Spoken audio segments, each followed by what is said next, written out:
So today I'm looking at two different blues that aren't very common on too many artists' palettes, but I somehow managed to own both of them, so now I'm taking a close look at them. So the first one is Anthraquinone blue, and it is a blue that I fell in love with because I was taking an art workshop and the instructor had a wide variety of colors to choose from, and I chose this one as one of my blues, and I just fell in love with how dark it is and how great it is for landscapes. So I have continued to use it, although not a ton, but I'll take a closer look at how it works with other colors in this video. The other is Azurite Hue. I have used this, not maybe a ton, enough to make the tube mostly empty, but I just picked it up on a whim in the store because I thought, oh, it looks like a nice blue, and I didn't really know what I was getting. So I'll take a closer look at both of these and see what is worth having on my palette, but maybe also worth having on your palette. So Anthraquinone blue is a very, very dark blue, and it's really red leaning, and it's produced by Golden Artist Colors. It's very similar to indigo, and I have to say it's so dark that it's almost black. Like, this is a dark, dark, dark blue. It's also semi-transparent, and it's a modern blue. It was synthesized in 1901. And it's a single pigment paint, so you can see on the label here, it says PB60, which is Indanthrone blue. And I'll show you a different brand. This is Winsor & Newton. They have Indanthrine blue, and I bought this, and I didn't really realize that it's basically exactly the same. So, learning about your paint labeling can save you money, but in the long run, I'll use them all.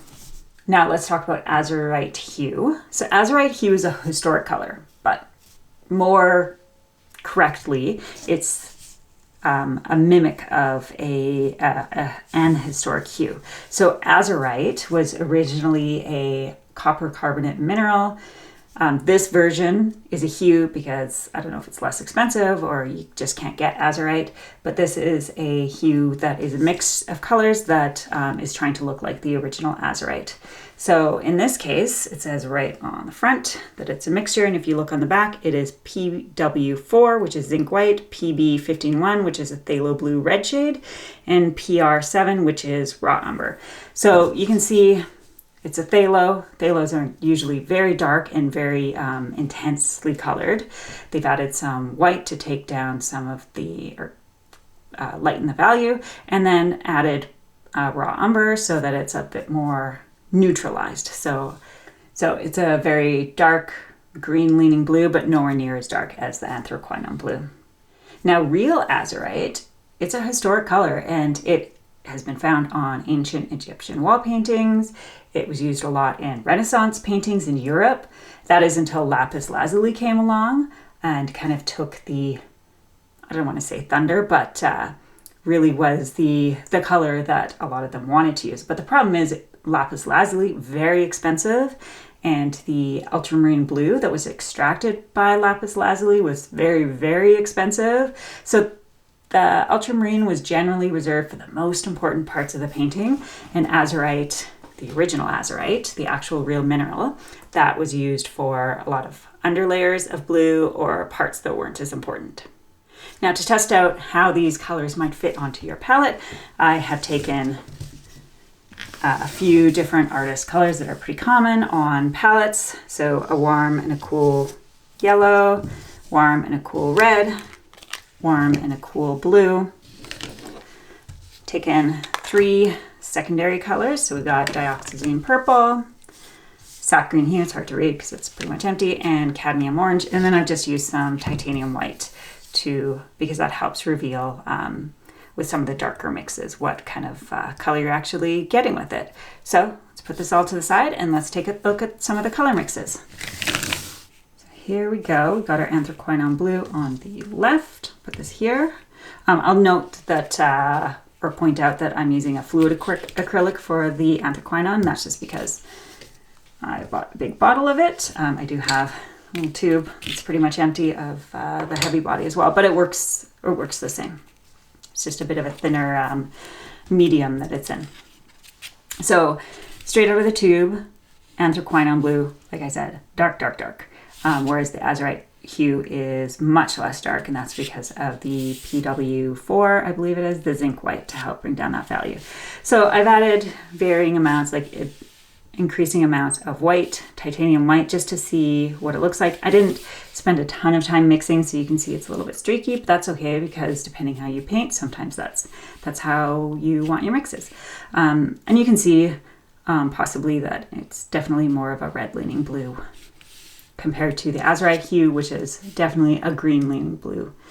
And there isn't as much of a range that you can get with the Azurite hue of values, because it starts out lighter than the Anthraquinone blue. Let's look at the two yellow mixes.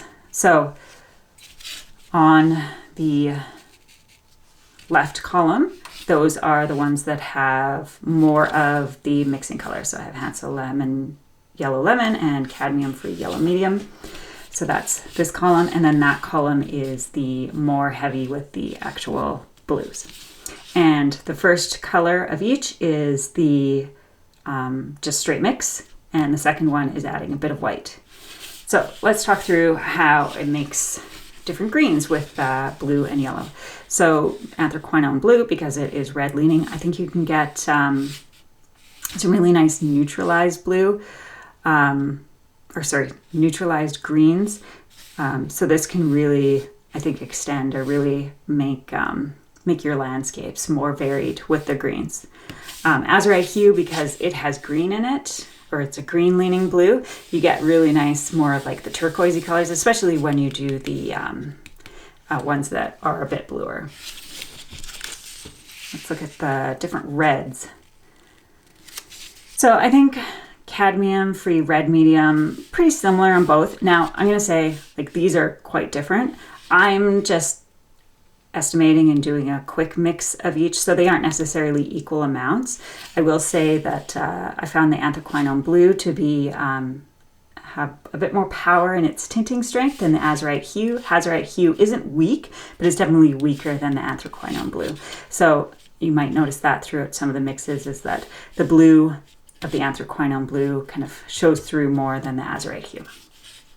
So because of the red lean to the Anthraquinone blue, I think you get some really nice purples with the Quin Magenta.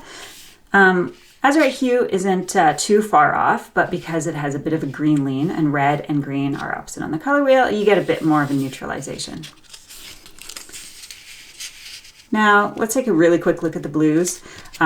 Anthraquinone blue isn't that far off of ultramarine. You're not getting a dramatic change. It does kind of tamp down the vibrancy of ultramarine blue, but you're not getting a big difference. Here again, it doesn't tamp down the vibrancy of the ultramarine quite so much as the Anthraquinone blue, but you can make minor variations of your blue, if your ultramarine blue, if you want. Phthalo blue, again, not dramatic changes, because Azurite hue is a phthalo blue. It's red shade versus the green shade. You're not getting a dramatic difference, but you get a bit of, you bring down the value a little bit because of the white that's in straight from the tube. And you do neutralize it just a little bit because of the raw umber that's in the Azurite hue. But the phthalo blue green shade, not dramatic. You get, a bit more of a bluer version in the version that has a lot of the Anthraquinone blue. And a lot less of the green kind of shows through. It kind of neutralizes it a bit too. Now let's talk about the first of the secondary colors, which is dioxazine purple. Now dioxazine purple is notorious for being an extremely powerful tinting strength, so I'm not getting dramatic changes between either of these because the purple is so strong, but it does bring down the neutralize it just a little bit, which is nice. And you can get it a little bit more blue leaning here if you're really, really judicious with how you're mixing and making sure the purple doesn't take over. Azurite hue, again, nothing too dramatically different because the red undertones of purple and the green lean of the Azurite hue, you can kind of neutralize it a little bit more. You get more of like a nice dark neutral blue here. Let's look at the sap green. With Anthraquinone blue, I think you can just make some really, really nice dark greens that are really neutral. I really, really like that. So it kind of helps you extend how you can use sap green, especially in landscapes. And then Azurite Hue, I really like how you get like a nice neutralized ocean color. So nice neutralized turquoise here. And last but not least, got cadmium orange. Orange and blue are opposite on the color wheel. So you can see you really can get some nice browns for either of those, either of the blues, or some nice grays. I was able to get a bit more of a gray easily with the Azurite Hue. You'll probably get it with the Anthraquinone blue, but it might be a little bit of a warm gray because of the red lean in Anthraquinone blue, whereas Azurite Hue, because you've got a bit of green, and then there's red in the orange. Those are opposite on the color wheel. It's a little bit easier to get to a true gray. So that's the mixing sheet, but let's take a look at how they actually work with paintings. So here's a couple little paintings that I did. The top one is Azurite Hue. And this one here, I'm just gonna put that on the outside so it doesn't roll. This one here is Anthraquinone blue. So not dramatically different, I don't think, but where I did notice a difference is just with the water. I really like the water of the Azurite Hue, which is no surprise because I like a nice blue-green water, especially in the mountains where they get the really brilliant blues. But you're able to get very similar results from both of these colors, surprisingly, considering the differences on the mixing sheet. But where I think Anthraquinone blue kind of gets ahead is I think it's a lot easier to get your darks. I did struggle a little bit to get the darks of this hillside with the trees. It took a little bit more effort on my part, but it was so easy with the Anthraquinone blue.